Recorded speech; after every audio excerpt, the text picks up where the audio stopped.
And that is exactly what the doctor ordered. Illinois needed a big win like that. A little scary in the first half. You ended up 10 at halftime, and then you absolutely blow out Penn 105-70. You still easily cover, even though you had a 25.5 point spread. You hold power in check. Penn was a little bit beat up, but you took advantage and you played like the better team, out rebounded them, had a ton of second chance points. Again, it's Penn. You were a 25.5 point favorite, but the second half of that game is exactly what this team needed. Could it be a get right game for Keaton and Tommy? Now, Keaton has been putting up numbers, but just the eye test, it felt like recently he's been forcing it and things like that. He puts up 18 points on an efficient 7 of 14 from the field, 7 boards and 7 assists. Tommy, 12 points, 4 of 7 shooting, 7 rebounds, and got down low, which was huge. And we need that Tommy if we want to advance far in this tournament. Merck, I can't believe I didn't start with him. 29 points, 17 rebounds, 4 for 7 from three, 3 assists, only 1 turnover, and he was controlling the ball for a large chunk of that game. To be that big, 250 pounds, 6'9", and able to dribble like that, there was a couple times where Penn was pressuring us, and Merck just goes behind his back, gets the ball across half court like it's no big deal. If we can get that Merck, we can make a run. Again, this was Penn. This is what you were supposed to do to Penn, but you just absolutely obliterated them in the second half.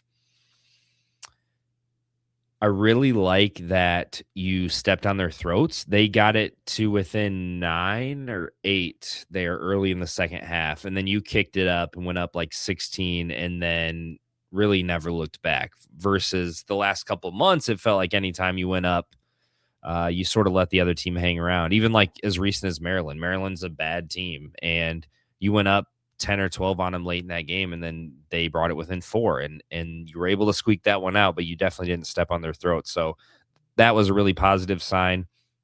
You ended up shooting 15 for 36 from 3. So knock on wood, the 3-point shooting is in a lot better place.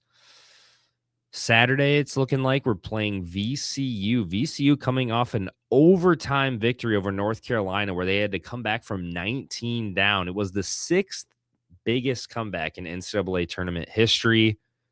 So is VCU going to be that hot, magical team that keeps this crazy run going? Or are they going to be out of gas from playing overtime game today?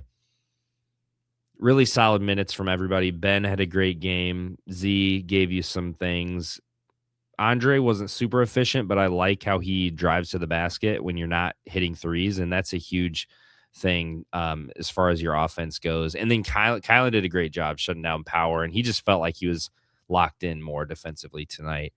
So, yeah, overall, solid effort. Had some nerves in the first half, but you answered it in the second half. You won by 35. You covered easily.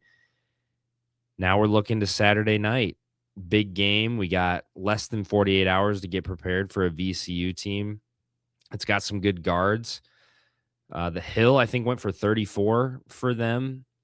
So I don't love seeing great guards on another team, but no excuse. VCU barely got by North Carolina. They probably shouldn't have won, and they wouldn't have been in the tournament if they didn't win their conference tournament. So no excuse to not get past this weekend, and then you take your shot against Houston or who's ever sitting there. But again, palate cleansing, really nice. Add this to the list of strong Brad Underwood games because they really came out in the second half and did what they were supposed to do. So ILL, Alina Isaac signing off, and now happy Friday.